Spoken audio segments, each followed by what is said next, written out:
Hello, everyone, my local writers. Today we are with the incredible Elizabeth Carter, and she is going to be telling us more about what she'll be speaking about at the Logan Writers Festival this September. How are you going today, Elizabeth? I'm doing really well. Thank you very much for inviting me. You are so welcome. Now, Elizabeth is coming from Upper Coomera, so just around the corner. Elizabeth, tell me a bit about your books that you've got out at the moment. Right. Okay. I write historical romantic suspense. Oh, So, love it. Love it. oh, it's Bridgerton with an edge. So, so the time periods that I write in, mostly Regency, but I have gone as far back as ancient Rome. And also right up until late Victorian as well. So there's not a period in history that I don't love. And the suspense part of it comes through creating trials and tribulations for my heroes and heroines to go through together. So looking at various bits of history and how that impacts on sort of what we understand of the world today and how that impacts on the characters personally. Oh, wonderful. Do you find that you've done a lot of research just to get the time frames right?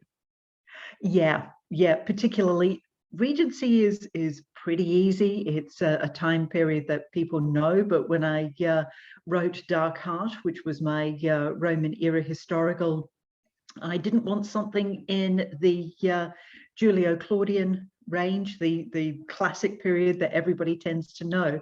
So I went back and forth on various time periods with various emperors and found a fabulous spot in 235 AD, which was the first of the barbarian emperors.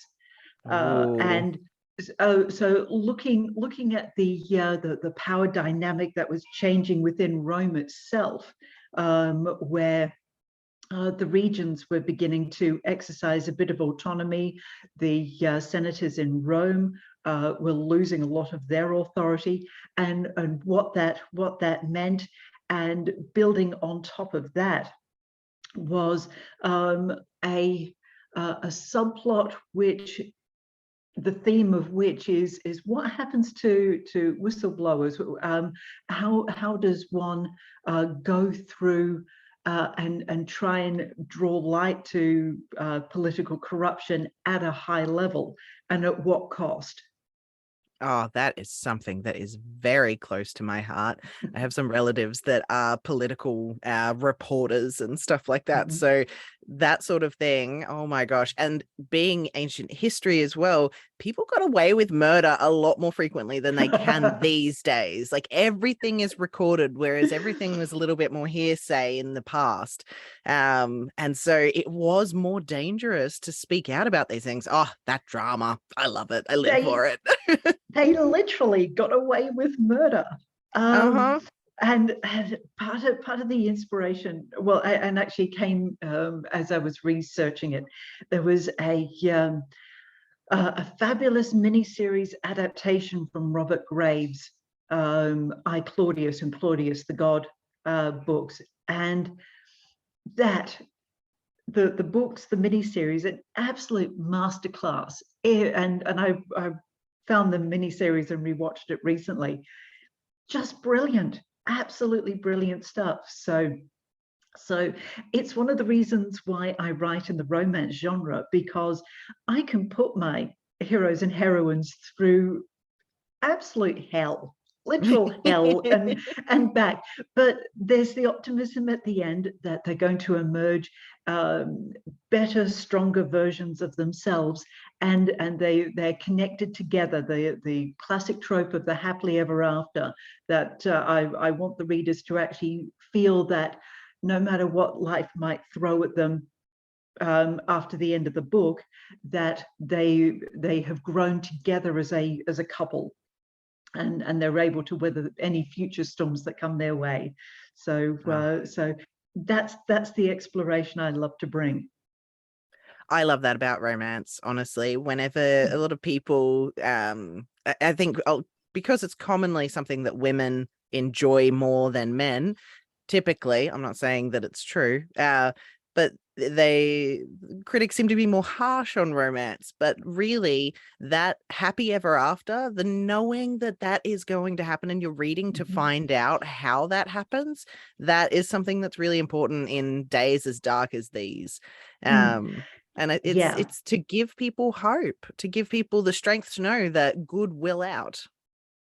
Well, and it's funny. I think the dismissal of romance as a genre is, I think, a relatively a new thing, because I look back at and let's take it time period by time period. The classic films, the Western genre, for instance, there is a romance there, either if not with the main protagonist, there's certainly a romantic subplot with some of the supporting characters.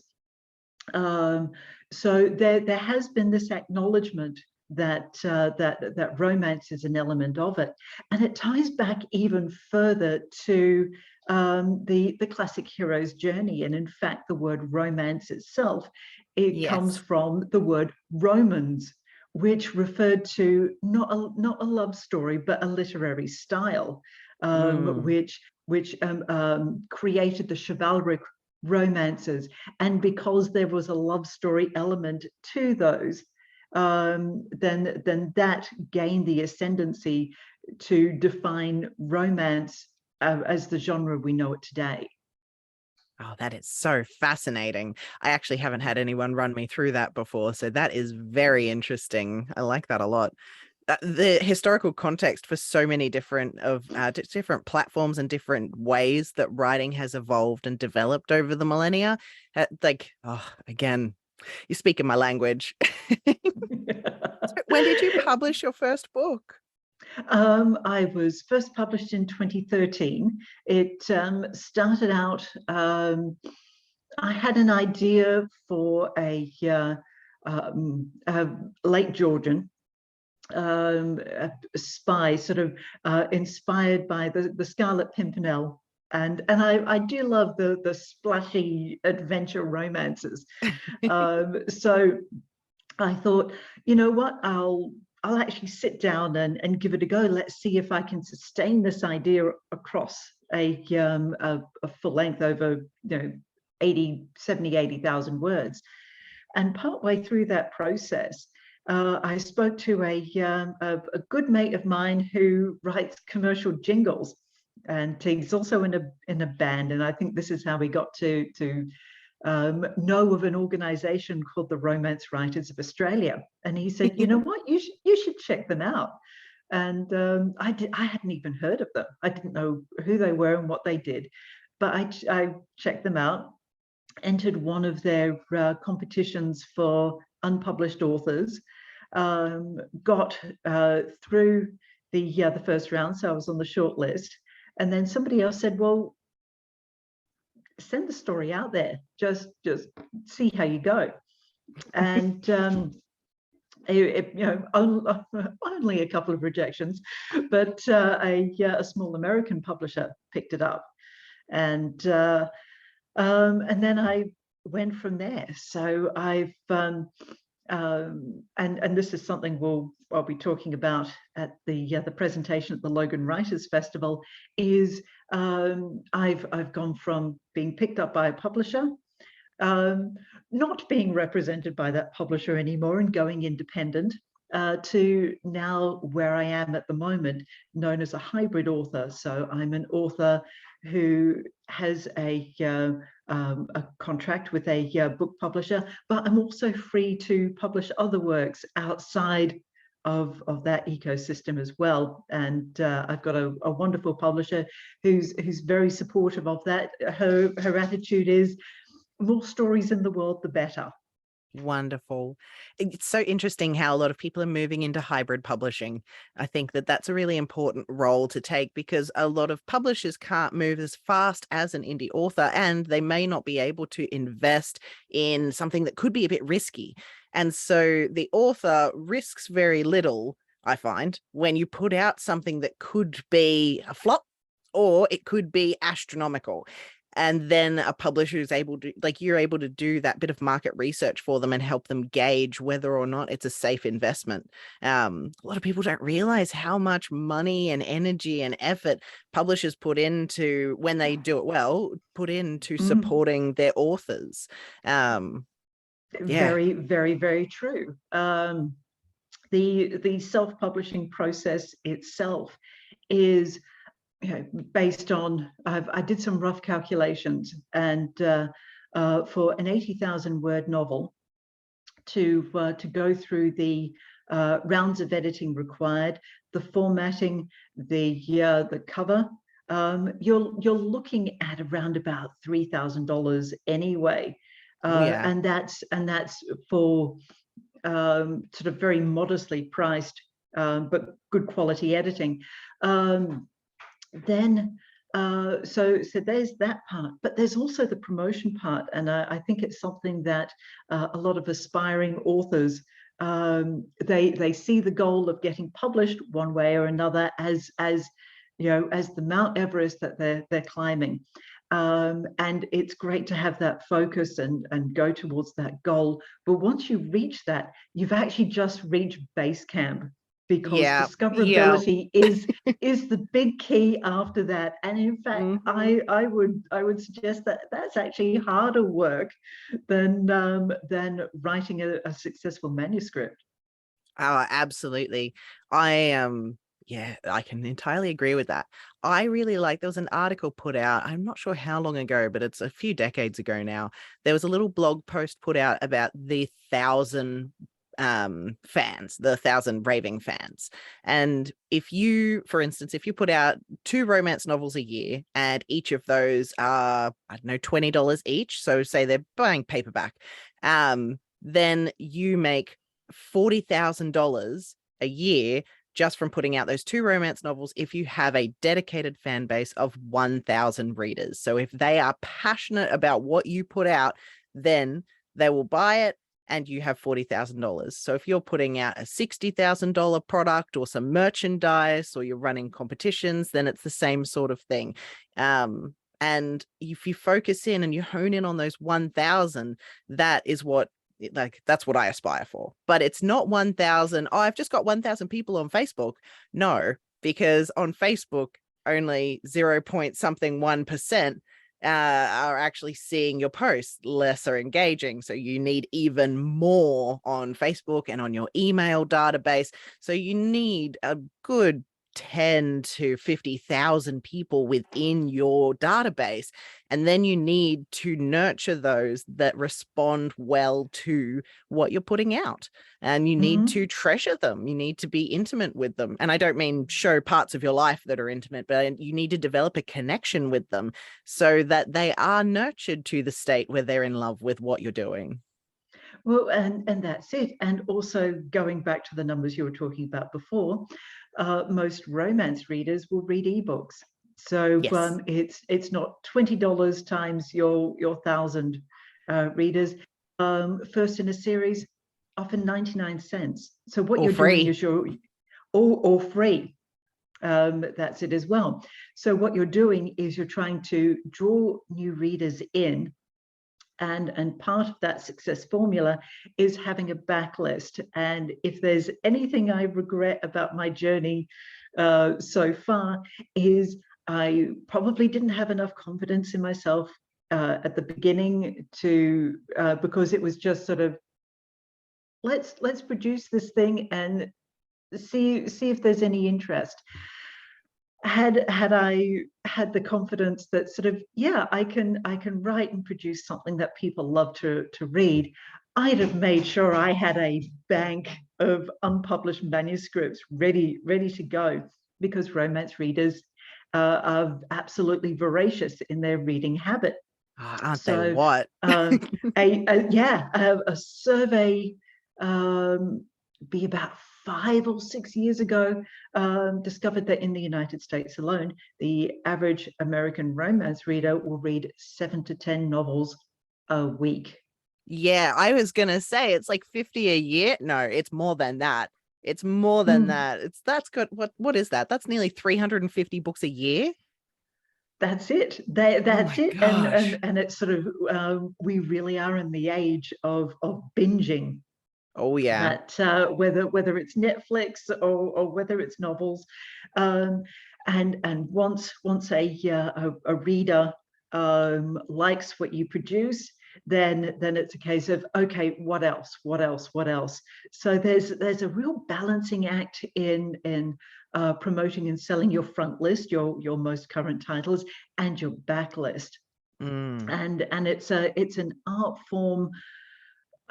It's tightrope walking, and there's a lot of exploration. There's a lot of testing and measuring. There's a lot of investment in time and money to get that balance writing, and it's a machine that constantly needs feeding and fine tuning along the way. Beautiful. Oh, absolutely. And it makes so much sense when you look at it from a business model. And that's something that's why from the Chamber of Commerce, I am trying to get the Writers' Festival to be a very popular festival in Logan, Mm. because authors need to be able to network with other authors that are business minded. For those, when you've got that calling within you and you know you need to be a writer, when that is thrumming deep within you and it's all you really want to do, you Mhm. need to learn business so that you can do it. Oh yeah, and that's it, and treating it like a business, which doesn't come naturally because you're trying to balance this bifurcated, your creative side with your business side, which is very disciplined, and they're very often at odds. Um, and it's something that romance writers are doing well in terms of a genre. It is really experienced and very mature. So I do recommend to authors who are not writing in the romance space is to take a look at, say, Romance Writers of Australia. There's also other organizations called the Alliance of Independent Authors. I'm a Um, member of them. ah, Fantastic. Um, and the business development support from other authors is just fabulous. It Mm, really is. And it really does um, sort of take the people who in their heart of hearts, they know they've got a book in them. Um, and that is wonderful, to the next phase of authors who go, you know what, this is the profession I want to have. mm. I want to be that experienced full-time novelist. So there's journeys and stepping stones along the way, and organizations like that are just fabulous. Oh, and there's a wealth of knowledge. And that's the other thing. A lot of people start and they don't know how to start. They write the story, they know where Word is. So they go into Word or they go into whatever writing platform they've got on their computer and they write it or they handwrite it.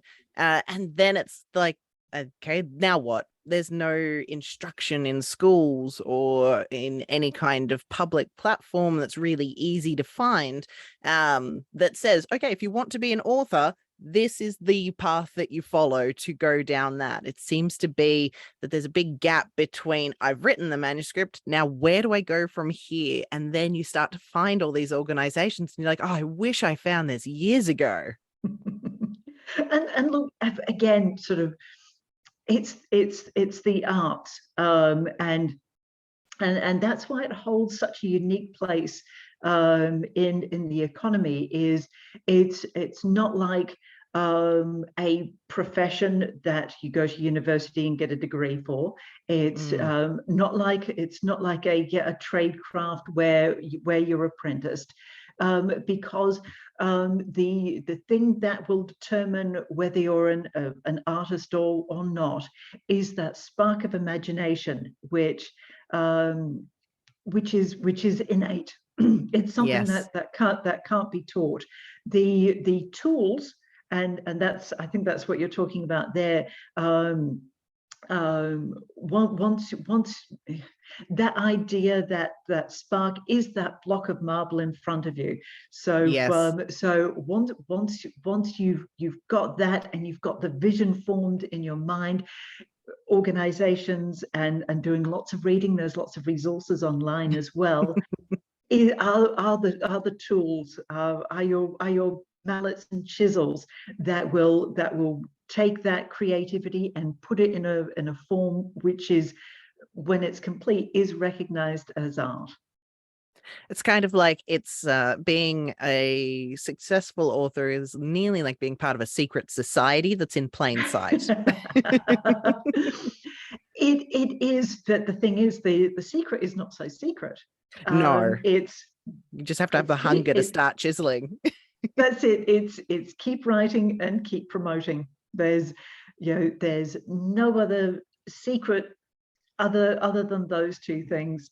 Um, but if it was easy, everybody would do it, and it's not Yes. easy. And I do know of authors who fulfilled their ambition of publishing 1, 2, 3 novels, and decided, you know what, that is it. I that was the goal I wanted to achieve. I achieved it, and now I'm going to work on something else. So one day authors might find that spark of creativity and desire again.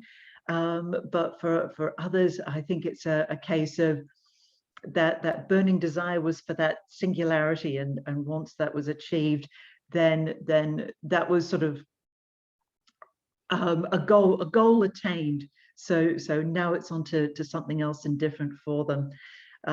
So there's room for everybody, and everybody Yes. is welcome along this journey as well. And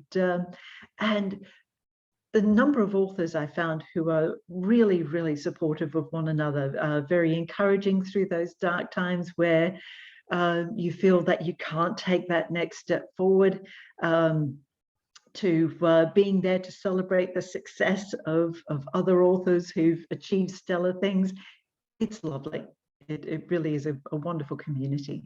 It really is. I think that there's everyone, I think as an author and like as a romance author for yourself, you know your readers like if you can't write 350 books a year, not without dying. Yeah. But so there's room for each other, and we understand that. We understand that the more that we feed books to our audience, the more hungry they get for all sorts of things to read. And that space, it's easy to share that space, and it's exciting to share that space, because the more that the people around you succeed and fail, the more we all learn as a group. The rising tide raises all ships. Well, that's it. And you're not in competition with any other author, because even though you might have an audience in common, um, you know, I haven't met any reader who is so attached to one author that they won't read anyone else. Mm, Um, because the thing that the reader loves is the genre, is the storytelling, is the feels they get, yes. um, and so the and it's, I've not experienced it myself. Everybody, as I said, everybody I've encountered has been absolutely marvelous. Um, so you can cheer and support and encourage, which is wonderful, and it gets those books out there for readers. Yes, it does. Oh, thank you so much for speaking with me today, Elizabeth. This has been magical. And I am so looking forward to seeing you at the festival in September. Your talk is going to be mind blowing for so many of the students coming in. And I'm Oh, looking forward to it. wonderful. All right. Well, we will see you in September.